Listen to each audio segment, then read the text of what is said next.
ആഭ്യന്തര മന്ത്രാലയത്തിന്റെ ഒരു അടിയന്തര യോഗം നടന്നവസാനിച്ചു. അതുപോലെ തന്നെ പ്രധാനമന്ത്രി നരേന്ദ്രമോദിയുമായുള്ള മീറ്റിംഗ് അതും വളരെ പ്രധാനപ്പെട്ടതാണ്. മെയ് 1-ാം തീയതിക്ക് ശേഷം തീർച്ചയായും ഇന്ത്യ ഞങ്ങളുടെ രാജ്യത്തെ ആക്രമിക്കും എന്ന് പാകിസ്ഥാൻ പ്രഖ്യാപിച്ചു. കൂടാതെ ഇന്ത്യയിലും ഇപ്പോൾ മീറ്റിംഗുകൾ നടക്കുന്നുണ്ട്. ഇവയെല്ലാം നമുക്ക് പരസ്പരം കണക്ട് ചെയ്യാൻ സാധിക്കുന്നുണ്ട്. മറ്റൊരു കാര്യം, ഈ ജമ്മു ആൻഡ് കാശ്മീരിൽ ആക്രമണം നടത്തിയ തീവ്രവാദി ഇയാൾ പാകിസ്ഥാൻ സൈന്യത്തിലുള്ള ഒരു വ്യക്തിയാണ് എന്ന വിവരവും പുറത്തായി. ഇവയെല്ലാം ഈ വീഡിയോയിലൂടെ വിശദമായി അറിയാം.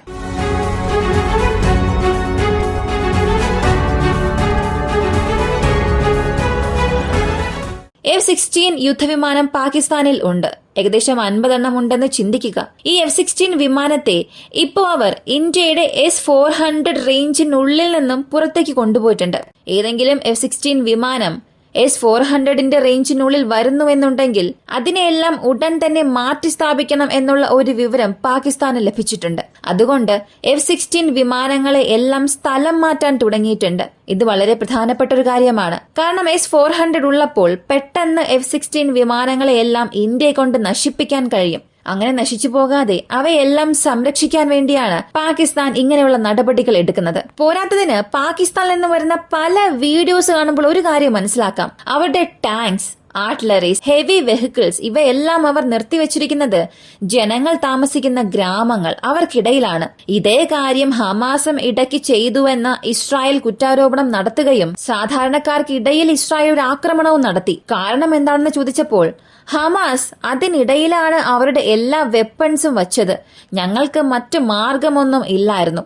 അവിടെയുള്ള ജനങ്ങൾ ഉടൻ തന്നെ പുറത്തേക്ക് പോകണം എന്നുള്ള ഒരു മുന്നറിയിപ്പ് നൽകും. മുന്നറിയിപ്പ് കൊടുത്ത ഒരു 2-3 മണിക്കൂറിനുള്ളിൽ ഇസ്രായേൽ ഇങ്ങനെയുള്ള സ്ഥലങ്ങളിൽ ആക്രമണവും നടത്തും. ഒരുപാട് ആശുപത്രികളിൽ ഇസ്രായേൽ ആക്രമിച്ചതിന്റെ കാരണം ആ ആശുപത്രിക്കുള്ളിൽ ഹമാസ് അവരുടെ ആയുധങ്ങൾ വച്ചിട്ടുണ്ടായിരുന്നു എന്നുള്ളത് കൊണ്ടാണ്. ഇതിലെന്തെങ്കിലും സത്യമുണ്ടോ ഇല്ലയോ എന്നുള്ളത് ലോകരാജ്യങ്ങളെല്ലാം ചോദിക്കുമ്പോഴാണ് ഇപ്പൊ പാകിസ്ഥാൻ ചെയ്യുന്ന കാര്യങ്ങളും സമാനമായ രീതിയിലായത്. അവയെല്ലാം വീഡിയോ ആയി തന്നെ പുറത്തു വരുന്നുണ്ട്. സാധാരണ ജനങ്ങൾ താമസിക്കുന്ന സ്ഥലങ്ങളിൽ അവരെയെല്ലാം ഒരു ഷീൽഡായി ഉപയോഗിച്ച് നിങ്ങളുടെ ആയുധങ്ങളെല്ലാം നിങ്ങൾ അവിടെ കൊണ്ടുവന്ന് വച്ചിരിക്കുകയാണ്. അത് ജനങ്ങൾക്ക് എത്രത്തോളം പ്രശ്നമുണ്ടാക്കും. അവരുടെ ജീവന് യാതൊരു ഉറപ്പുമില്ലാത്തൊരു സാഹചര്യമായി മാറുമല്ലോ. പറഞ്ഞു വന്നാൽ ഒരു യുദ്ധം സംഭവിക്കുകയാണെങ്കിൽ ആ യുദ്ധം കാരണം മറ്റുള്ള മനുഷ്യർ മരിക്കും, അവർക്ക് പ്രശ്നമുണ്ടാകുമല്ലോ എന്നുള്ള യാതൊരു ചിന്തയുമില്ലാതെ യാതൊരു മനുഷ്യത്വവും പാകിസ്ഥാൻ സൈന്യത്തിന് ഇല്ലേ എന്നുള്ള ഒരു ചോദ്യം നമ്മൾ ചോദിച്ചേ മതിയാവുകയുള്ളൂ. കാരണം ഓപ്പൺ സോഴ്സ് ഇന്റലിജൻസിൽ നിന്നും ചില വീഡിയോസ് പുറത്തു വന്നിട്ടുണ്ട്.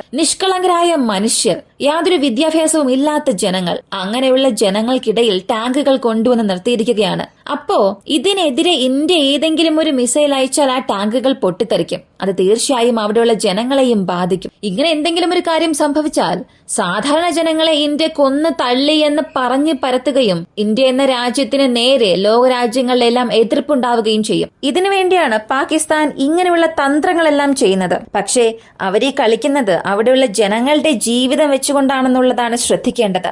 അതിനാൽ തന്നെ ഇന്ത്യക്കാർ ജാഗ്രത പാലിക്കേണ്ടത് അത്യാവശ്യമാണ്. അവിടെയുള്ള പ്രചരണ വാർത്തകൾ ഒന്നും തന്നെ വിശ്വസിക്കരുത്. പാകിസ്ഥാൻ ഇപ്പൊ അവിടെ വച്ചിരിക്കുന്ന മെജോറിറ്റി ഓഫ് ടാങ്ക്സ് എല്ലാം ഗ്രാമങ്ങളിലാണ്. അതിർത്തികളിലോ യുദ്ധം നടക്കുന്ന ഏരിയയിലോ അങ്ങനെ ഒന്നും അല്ല.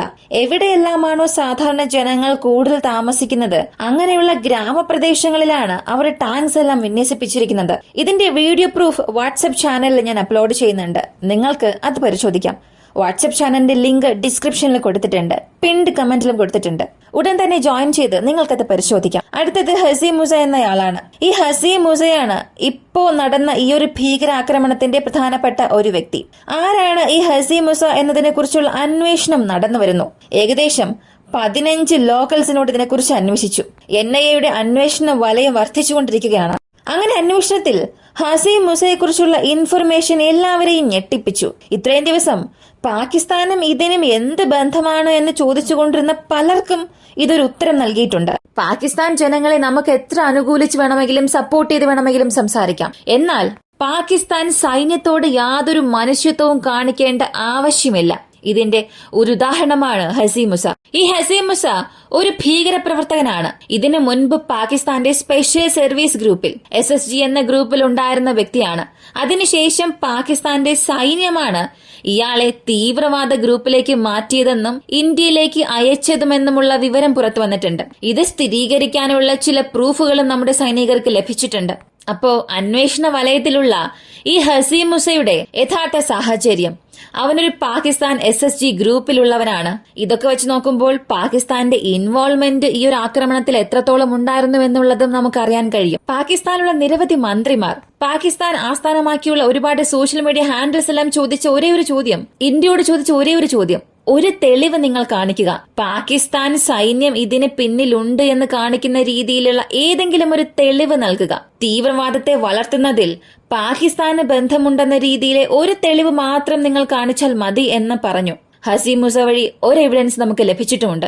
ഈ ഒരു തെളിവ് ഒരു പക്ഷെ സ്ഥിരീകരിക്കുകയാണെങ്കിൽ തീർച്ചയായും ഇന്റർനാഷണൽ ലെവലിൽ ഇന്ത്യയുടെ നിലപാട് ആരെക്കൊണ്ടും എതിർക്കാനേ സാധിക്കില്ല. ഫോറിൻ മിനിസ്റ്റർ ജയശങ്കർ ഒരു ട്വീറ്റ് കൊടുത്തിരുന്നു. ഞങ്ങൾ ഗ്രീസിനോട് സംസാരിച്ചിട്ടുണ്ട്, ഞങ്ങൾ ഏതൊക്കെ കാര്യങ്ങൾ ചെയ്യുന്നുണ്ട്, എങ്ങനെയെല്ലാം ഈ ഭീകരാക്രമണം സംഭവിച്ചു, ഇവയെക്കുറിച്ചെല്ലാം ഗ്രീസിനോട് എക്സ്പ്ലെയിൻ ചെയ്തു എന്ന് പറഞ്ഞു. ഇവിടെ പറയേണ്ടത്, നമുക്ക് എങ്ങനെയാണോ പാകിസ്ഥാൻ, അതുപോലെയാണ് തുർക്കിക്ക് ഗ്രീസ്. അപ്പോ പാകിസ്ഥാനും തുർക്കിയും ഒരുമിച്ച് ചേരുകയാണ്, അവർക്കിടയിലെ ബന്ധം വളരുന്നു എന്നൊക്കെ പറയുമ്പോൾ തുർക്കിയുടെ ശത്രു ആരാണ് എന്നുള്ളത് മനസ്സിലാക്കുകയും ഇന്ത്യ തുർക്കിക്കെതിരെയുള്ള കരുനീക്കങ്ങൾ ചെയ്തു വരുന്നു. ഇതിൽ യാതൊരു മാറ്റവുമില്ല. തീർച്ചയായും ഇതൊരു നല്ല തന്ത്രം തന്നെയാണ്. 2024 ഇന്ത്യ നടന്ന ആക്രമണത്തിനും ഈ ഹസീം മുസയായിരുന്നു പ്രധാനപ്പെട്ട ഒരു പങ്കാളിയായിരുന്നത്. ഇതിന്റെ ഒഫീഷ്യൽ കൺഫർമേഷൻ എല്ലാം ചില ദിവസത്തിൽ തന്നെ പുറത്തുവരും. ഹൈ ലെവൽ മീറ്റിംഗ് എല്ലാം അവസാനിച്ച ഉടൻ ഇതിനെക്കുറിച്ചുള്ള വിവരങ്ങളെല്ലാം തീർച്ചയായും പുറത്തുവരും. ഏകദേശം ഇവയെല്ലാം സ്ഥിരീകരിച്ച വാർത്തയായി തന്നെ പല നാഷണൽ മീഡിയയും ടെലികാസ്റ്റ് ചെയ്തിട്ടുണ്ട്. അടുത്തത്, ഈ ആക്രമണം, ഈ സംഘർഷം ആരംഭിക്കുമ്പോൾ നമ്മുടെ BSF ജവാൻ ഒരാൾ അതിർത്തി കടന്ന് പാകിസ്ഥാനിലേക്ക് പോയിരുന്നു. അദ്ദേഹത്തെ പാകിസ്ഥാൻ അറസ്റ്റ് ചെയ്തു. ഇതുവരെയും മോചിപ്പിക്കാനുള്ള യാതൊരു ചർച്ചകളും ശ്രമങ്ങളും പാകിസ്ഥാനിൽ നിന്നും വന്നിട്ടില്ല. പലതവണ അതിന്റെ ഇനിഷ്യേറ്റീവ് എടുത്തതിനു ശേഷവും പരാജയത്തിലാണ് അവസാനിച്ചത്. BSF ജവാൻ ഇപ്പോൾ എവിടെയാണ് ഉള്ളത് എന്ന് പോലും പാകിസ്ഥാൻ പറഞ്ഞിട്ടില്ല. ഇദ്ദേഹത്തിന് എന്തെങ്കിലും സംഭവിക്കുകയാണെങ്കിൽ പാകിസ്ഥാനിലെ സൈനികരും ഇന്ത്യയിലേക്ക് വരുമല്ലോ, അവർക്കും അതുപോലെ എന്തെങ്കിലുമൊക്കെ സംഭവിക്കാം. ഇതൊരിക്കലും ശരിയാകില്ല. തീർച്ചയായും ഭാവിയിൽ രണ്ട് രാജ്യങ്ങളുടെ ബന്ധത്തിനും ഇത് വലിയൊരു പ്രശ്നമാകുമെന്ന ഒരു മുന്നറിയിപ്പ് ഇന്ത്യൻ ഗവൺമെന്റ് നൽകിയിട്ടുണ്ട്. മിനിസ്ട്രി ഓഫ് ഹോം അഫയേഴ്സ്, ഇവിടെ ബോർഡർ സെക്യൂരിറ്റി ഫോഴ്സിന്റെ ഡയറക്ടർ ജനറൽ, അസാം റൈഫിൾസ്, കൂടാതെ national security guard senior officers, central reserve police, ministry of home affairs, border security ഫോഴ്സിന്റെ ഡയറക്ടർ ജനറൽ, അസാം റൈഫിൾസ്, കൂടാതെ national security guards senior officials, central reserve പോലീസിന്റെ പ്രധാനപ്പെട്ട വ്യക്തികൾ, ഇവർ എല്ലാവരും ഒരു മീറ്റിംഗ് നടത്തിയിരുന്നു. അടുത്ത് വരുന്ന ഹൈ ലെവൽ മീറ്റിംഗിൽ ഏത് തരത്തിലുള്ള ഔട്ട്പുട്ട് വരും എന്നുള്ളതിനെ സംബന്ധിച്ചായിരിക്കും ഇന്ത്യയുടെ തിരിച്ചടി ഉണ്ടാകും എന്നുള്ള വിവരം പുറത്തുവന്നു. ഇതിനിടയിൽ 20 സെക്കൻഡ് ദൈർഘ്യമുള്ള ഒരു വീഡിയോ പുറത്തുവന്നു. അതിൽ നരേന്ദ്രമോദി സംസാരിച്ച കാര്യങ്ങളാണ് വൈറലായത്. മറ്റൊന്നുമല്ല, ഞങ്ങളുടെ ലക്ഷ്യം വളരെ വലുതാണ്, എന്നാൽ ഞങ്ങൾക്കുള്ള സമയം വളരെ കുറവാണ് എന്ന് അദ്ദേഹം പറഞ്ഞു വന്നാൽ ആ ഒരു ലക്ഷ്യം എന്താണ് എന്നുള്ളതിനെ അന്വേഷിച്ച് പാകിസ്ഥാനും അവരുടെ കരുനീക്കങ്ങൾ ചെയ്തിട്ടുണ്ട്. ആ ഒരു ലക്ഷ്യത്തെ നേടാനുള്ള പരിശീലനത്തിൽ ഇന്ത്യയും പങ്കാളിയാകുന്നുണ്ട്. അടുത്തത് ഖുതുബ് നബി ആസാദ്. ഈ ഒരു പേര് കേൾക്കുമ്പോൾ തന്നെ പലരുടെ മനസ്സിലും വരുന്നത് ജമ്മു ആൻഡ് കാശ്മീരിൽ ഒരു പ്രശ്നമാണെങ്കിൽ തീർച്ചയായും പാകിസ്ഥാന് സപ്പോർട്ടായി നിൽക്കുന്ന വ്യക്തിയല്ലേ ഇത് എന്ന് പറയുന്ന ആ സമയമെല്ലാം ഇപ്പോൾ അവസാനിച്ചു. ഖുതുബ് നബി ആസാദ് ഇപ്പൊ പറഞ്ഞത്, എത്രയോ സംഘർഷം കാശ്മീരിൽ ഞാൻ കണ്ടിട്ടുണ്ട്. ഒരു നേതാവ് ഉണ്ടാക്കുന്ന പ്രശ്നമായിരിക്കും, അറിഞ്ഞുകൊണ്ട് ഒരു മതത്തെ വെച്ചുകൊണ്ട് നടത്തുന്ന പ്രശ്നമായിരിക്കും. എന്നാൽ കാശ്മീരിലെ ജനങ്ങൾ അവരുടെ ഉപജീവന മാർഗത്തിനു വേണ്ടി ഭീകരാക്രമണത്തെ എതിർത്ത്, പാകിസ്ഥാനെ എതിർത്ത് തുടർന്ന് അവിടെ ഒരു പ്രതിഷേധം നടത്തുന്നുണ്ട്. ഇങ്ങനൊരു പ്രതിഷേധം ഞാൻ ആദ്യമായി കാണുകയാണ്. കാശ്മീരിലെ ജനങ്ങൾ മാറ്റം ആഗ്രഹിക്കുകയാണ്. തീവ്രവാദം അവരെ വീണ്ടും പടുകുഴിയിലേക്ക് എറിഞ്ഞുകൊണ്ടിരിക്കുകയാണ്. അത് എതിർക്കാൻ പാകിസ്ഥാൻ ജനങ്ങൾ തയ്യാറായി എന്ന ഒരു കാര്യം അദ്ദേഹം പറഞ്ഞു. തീർച്ചയായും അദ്ദേഹം പറഞ്ഞത് വളരെ വ്യത്യസ്തമായ ഒരു കാര്യം തന്നെയാണ്. പാകിസ്ഥാനിൽ ആർട്ടിക്കിൾ 370 മാറ്റത്തിന് ശേഷം അവിടെ വലിയ രീതിയിൽ എന്താണ് സംഭവിച്ചത് എന്ന് ചോദിച്ച രാഷ്ട്രീയ പ്രവർത്തകരുടെ മുഖത്ത് തീർച്ചയായും ഈ ഒരു വാർത്ത കാണിക്കണം. ഒമർ അബ്ദുള്ള സംസാരിച്ചത്, ഫറൂഖ് അബ്ദുള്ള സംസാരിച്ചത്, ഇപ്പോ ഇദ്ദേഹം സംസാരിച്ചത്, മറ്റു പല നേതാക്കൾ, ഇവരെല്ലാം സംസാരിച്ച ഈ വീഡിയോസ് എല്ലാം നമ്മുടെ രാഷ്ട്രീയക്കാർക്ക് കാണിച്ചു കൊടുക്കുക. ഇതാണ് ആർട്ടിക്കിൾ 370ക്ക് ശേഷം കാശ്മീരിൽ നടന്ന മാറ്റം. ഒരുപാട് വിനോദസഞ്ചാരികൾ വന്നുപോകുന്ന ഒരു സ്ഥലം. അവിടെ യാതൊരു വിനോദസഞ്ചാരവും ഉണ്ടാകാൻ പാടില്ല എന്ന് തീവ്രവാദികൾ ആഗ്രഹിച്ചു. അതിന് 4 തീവ്രവാദികളെയും അയച്ചു. 26 പേരെ കൊന്നു. അതിനുശേഷവും കാശ്മീരിലെ ജനങ്ങൾ പറയുന്നത് ഞങ്ങൾ ഇന്ത്യയുടെ കൂടെയായിരിക്കും, ഇന്ത്യ വിട്ട് ഞങ്ങൾ വരില്ല. ഇന്ത്യക്കെതിരെ പാകിസ്ഥാൻ ഈ ഒരു ആക്രമണം ചെയ്തത് തീർച്ചയായും ഞങ്ങൾ എതിർക്കുന്നു എന്ന് പറയുന്നു. ഇതാണ് ഇന്ത്യയുടെ വിജയം. ഇവിടെ വീണ്ടും ഒരു 10-15 പേർ ഇന്റേണലായി തീവ്രവാദികളെ സഹായിച്ചിട്ടുണ്ടല്ലോ എന്നൊക്കെ പറയുമ്പോൾ അവരും രാജ്യദ്രോഹികളല്ലേ എന്നൊക്കെ നിങ്ങൾ പറയാം. എല്ലാ സ്ഥലങ്ങളിലും തീർച്ചയായും രാജ്യദ്രോഹികളുണ്ട്. കേരളത്തിൽ പോലും ഇവിടെയുള്ള ചില വ്യക്തികൾ പോലും പാകിസ്ഥാന് പിന്തുണയായി പ്രവർത്തിക്കുന്നുണ്ടാകാം, ഇപ്പോഴും പ്രവർത്തിക്കുന്നുണ്ട്. ഇത് നമുക്കറിയാവുന്ന കാര്യമാണ്. ഇവിടെയുള്ള വ്യക്തികൾ തന്നെ അങ്ങനെ ചെയ്യുമ്പോൾ പാകിസ്ഥാൻ ജമ്മു ആൻഡ് കാശ്മീർ വളരെ അടുത്തുള്ള പ്രദേശങ്ങൾ അവർ സഹായിക്കുന്നതിൽ അതിശയിക്കേണ്ട ആവശ്യമില്ല. എന്നാൽ കാലം അവർക്കും ഒരു തിരിച്ചറിവ് നൽകും. ഇന്ത്യയാണ് ശരിയെന്ന ഒരു കാര്യം അവർക്ക് മനസ്സിലാക്കി കൊടുക്കും. പാകിസ്ഥാന്റെ ഡിഫൻസ് മിനിസ്റ്റേഴ്സിന്റെ എക്സ് ഹാൻഡിൽ എല്ലാം തന്നെ ഇപ്പൊ ബ്ലോക്ക് ചെയ്തിട്ടുണ്ട്. ആവശ്യമില്ലാത്ത ഇൻഫർമേഷൻസ് എല്ലാം ഇന്ത്യൻ ജനങ്ങളിലേക്ക് വിതയ്ക്കുകയാണെങ്കിൽ പിന്നെ വെറുതെ വിടുമെന്ന് തോന്നുന്നുണ്ടോ? കൂടാതെ 4 PM ചാനലും പാകിസ്ഥാന്റെ പ്രൊപ്പഗണ്ട പരത്തുന്ന പല ചാനൽസും ഇന്ത്യയിൽ ബ്ലോക്ക് ചെയ്തിട്ടുണ്ട്. ഇതുകൂടാതെ ചൈനയിലുള്ള മിസൈൽ ഇന്ത്യക്കൊരു ഭീഷണിയാണ് എന്നുള്ള രീതിയിൽ പാകിസ്ഥാൻ പല കാര്യങ്ങൾ പറയുന്നുണ്ട്. ഈ പറയുന്ന മിസൈലുകളെല്ലാം ഇന്ത്യക്കെതിരെ എങ്ങനെ പ്രവർത്തിക്കാൻ പോകുന്നു? ഇന്ത്യയുടെ രുദ്ര മിസൈൽ അവർക്കെതിരെ എങ്ങനെയെല്ലാം തൊടുത്തുവിടാൻ പോകുന്നു? ഇതെല്ലാം നമുക്ക് മറ്റൊരു ഭാഗത്തിലൂടെ അറിയാം.